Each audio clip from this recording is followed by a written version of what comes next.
project, we've glued it up, as you can see, and that's gone together really neatly.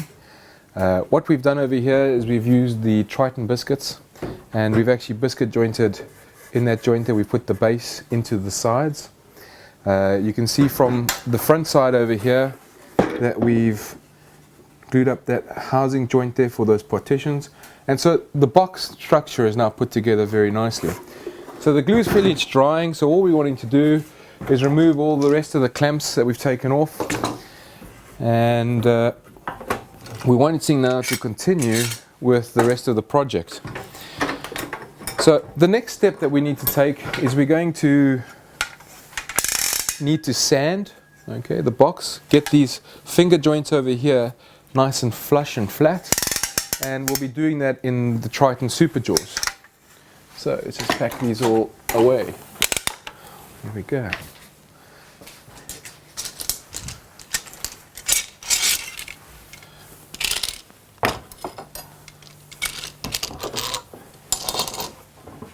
Okay, get rid of all our clamps.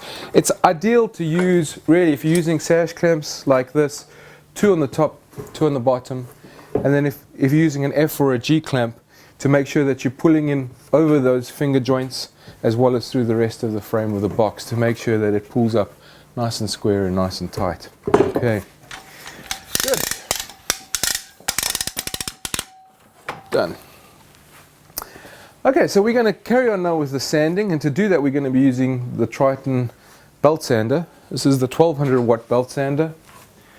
This is a really impressive machine, and one of the fantastic features about it that I really enjoy is the fact that you've got a variable speed control on it.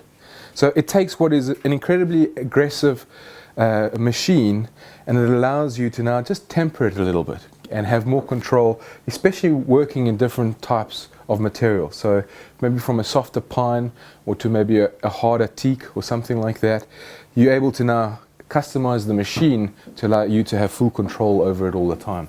And so we're going to take it here to the super jaws, and this really is still one of my favorite pieces of equipment in my workshop, because it's just that extra pair of hands to be able to hold, clamp, cramp and grip things.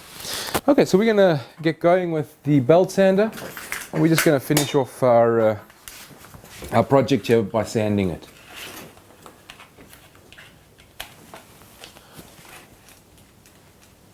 There we go.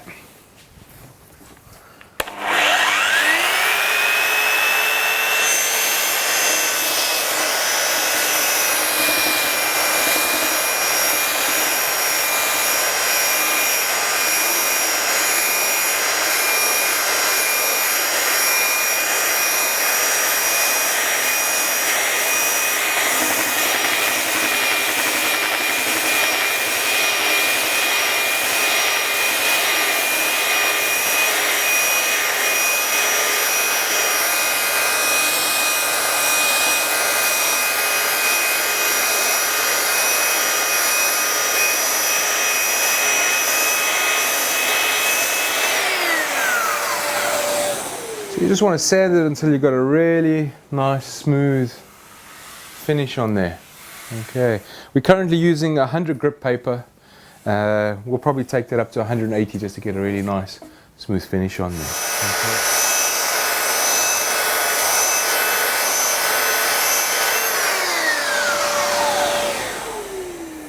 There we go, fantastic. The key to using the belt sander successfully is you've got to keep it moving the whole time. You don't want the belt sander staying stationary in any place for any given time, as you'll get pretty bad gouging if you do that. But by just moving it all the time and always observing your surface, you make sure that you get it beautifully flat, and that really does look nice. Those finger joints have really come out beautifully. Okay, let's flip over and we'll go all the way around the box this way, including the bottom, and we'll finish off this project.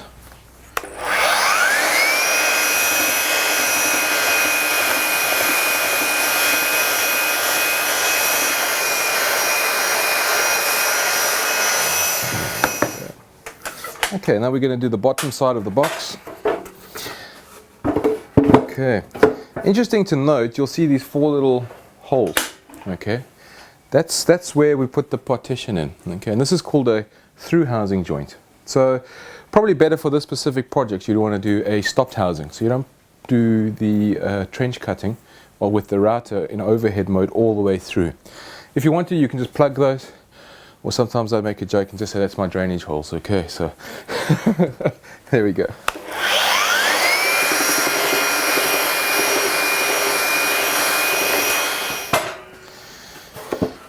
Okay, I'm going to very quickly just sand this top of the box with a belt sander. And for this specifically, generally you'd more use a small little orbital sander or something just to do that, okay? But for the sake of time, I'm just going to do it like this quickly.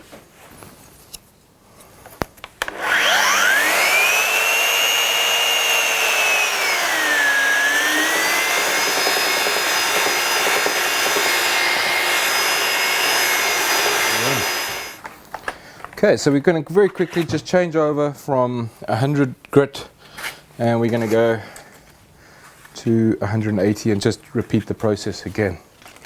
Just have a nice, nicely sanded box.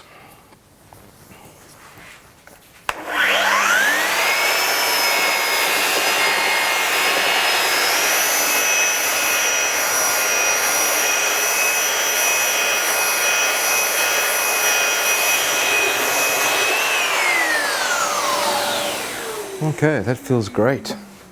Okay, so that is our belt sanding of the box basically complete.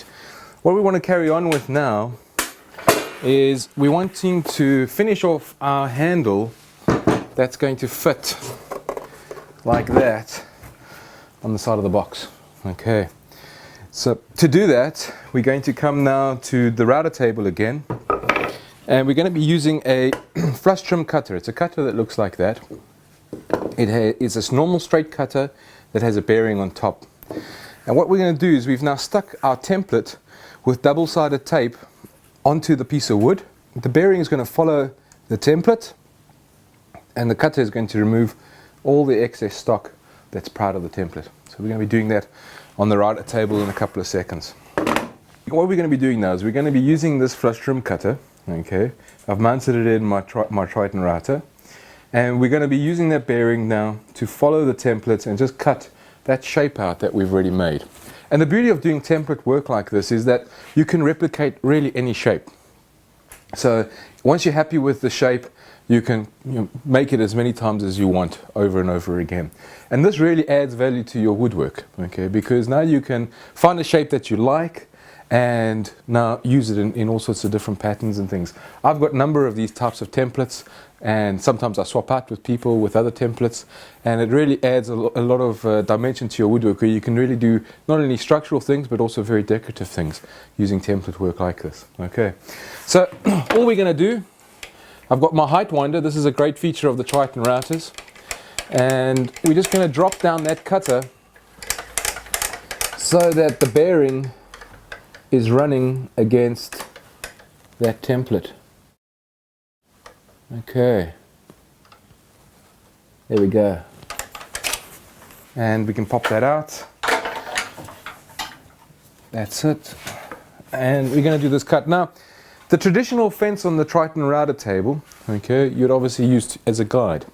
In this case over here, we're relying on the bearing. So the bearing is what's going to give us direction, but we always use the fence here so that we can take advantage of the dust extraction and obviously the protection that it offers our hands. Okay, so we're just going to move this in just a little bit, obviously not the whole way, but enough so that we've got space to sort of move in and around there, around that piece of wood.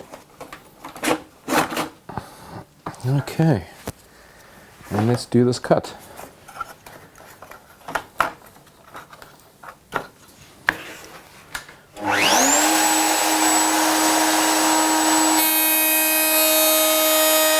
Okay, so there we go. What we've done is we've transferred the template, the shape of the template, directly onto the piece of the wood, and by using the route you're able to trim it up very smoothly, and you're left with exactly the shape that you want.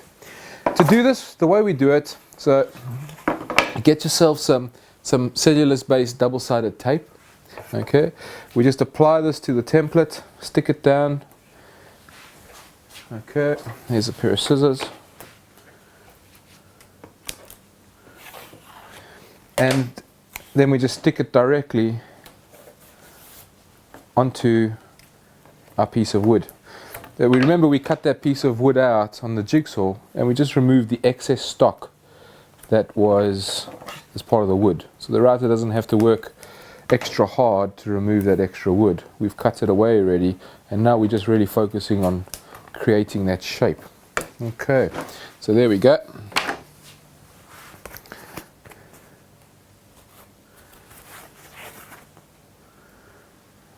There we go. So we just pull off the reverse side of the tape.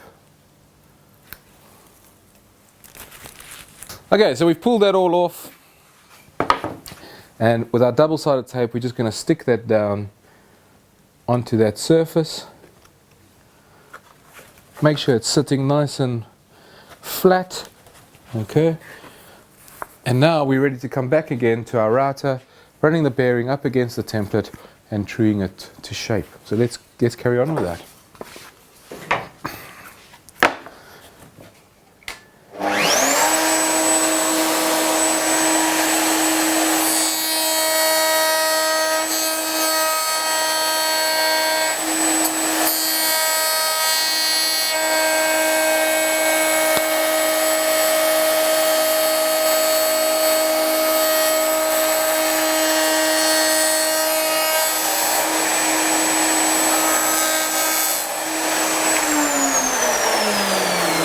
And there we go, we've successfully transferred that shape back onto the piece of wood again, and we can just pull our double-sided tape off of there. So being able to use a template work gives you such a great dimension as a woodworker, because you really can now make successful projects every single time, making sure that the shape that you choose is exactly true every single time. Okay, so we're just going to pull this double-sided tape off here. The next thing we're going to do from here is go from this cutter, we're going to change over and go to the rounding over bit using a quarter round.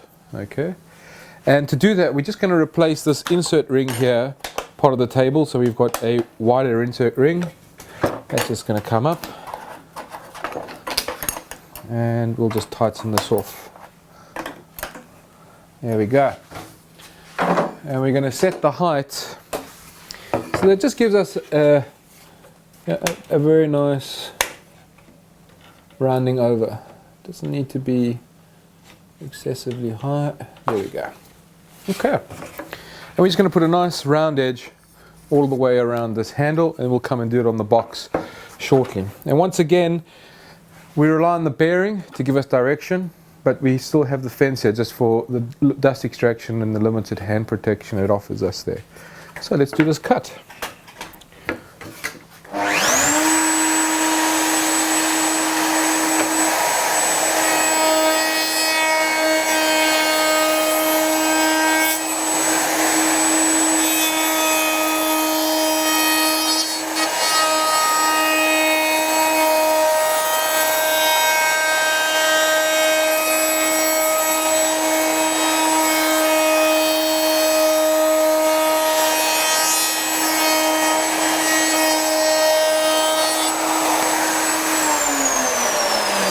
Okay, and so there we just got a nice, neat rounding over of that piece. Let's do the other piece.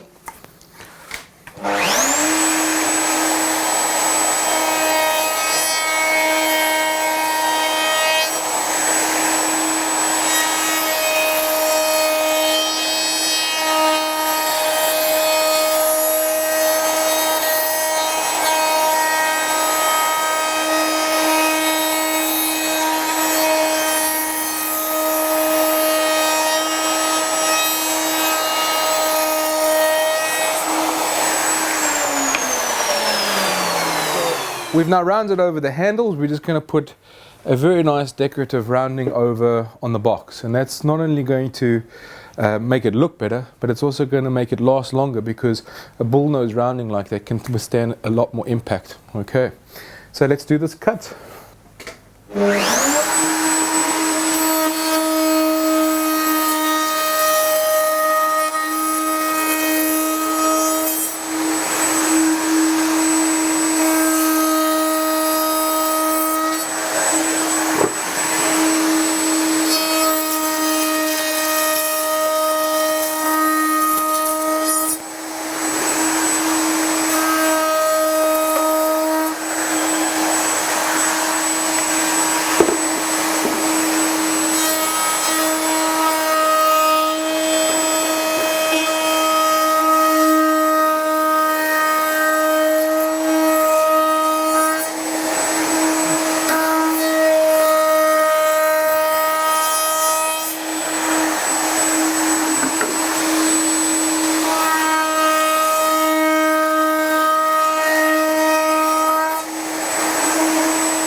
And so there we've got a very nicely molded edge for that surface. Very quick and easy to be able to do.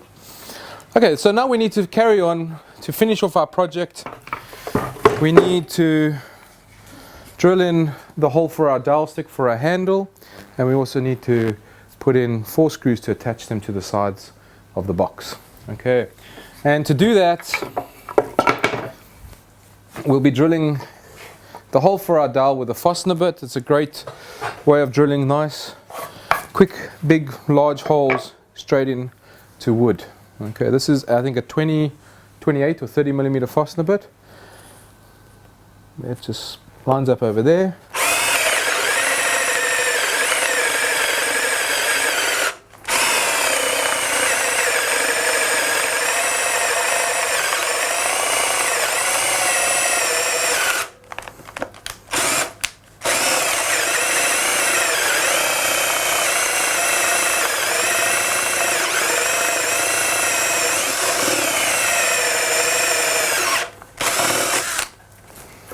Okay, there we go.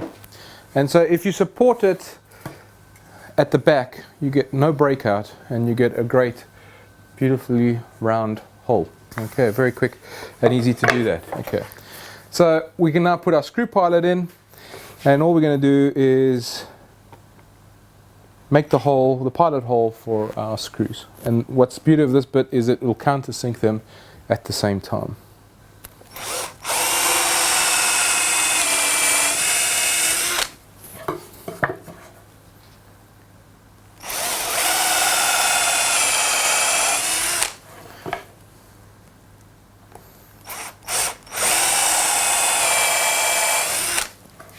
So there are the handle ends machined, 4 holes for 4 screws and the hole for our dowel stick.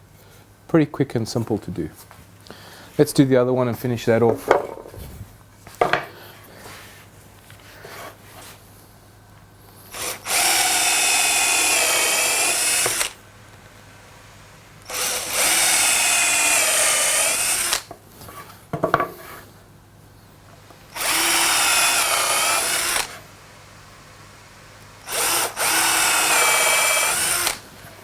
Okay, there we go. And there are our handles finished. Okay, so now what we need to do is we need to attach them to the box. Okay, so we've now prepared our handle ends. We've now done the screw pilot countersinks as well as the hole for our dowel. So what we're going to do now is to attach with 4 screws. We're going to attach our handle end to the end of the box here, just like that. Okay, and so get yourself some glue, and you just want to just spread this just evenly. You don't need to be excessive, but just enough so that the glue will grip it very nicely over there.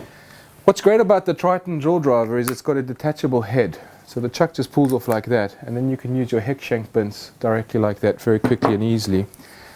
And we're just going to attach this to the end here.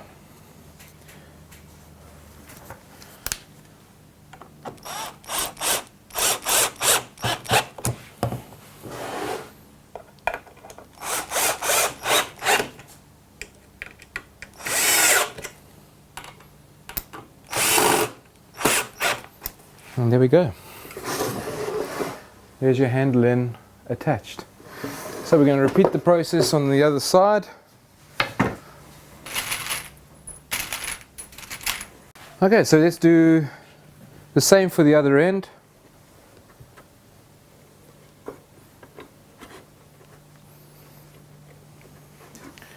And stick our glue on and we attach it.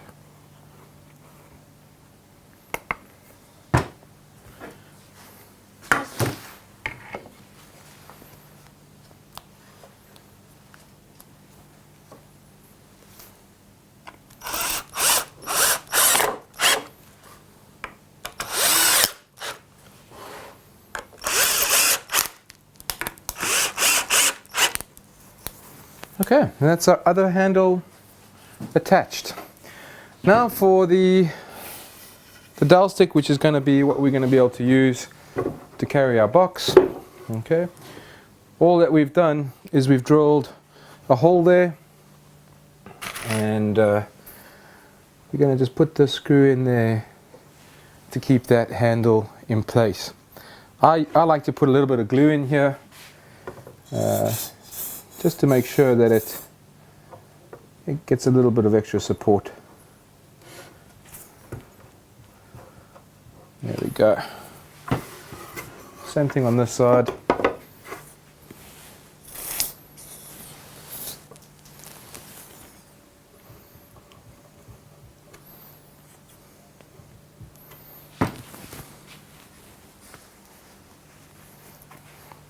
Okay, and we can now fit that stick straight in there, level it up, and put it in place.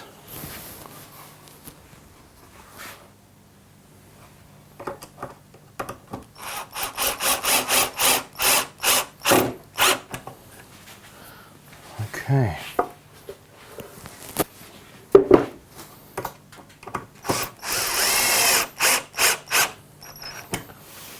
And there you go. There's your tool caddy, ready to be packed and off to the job.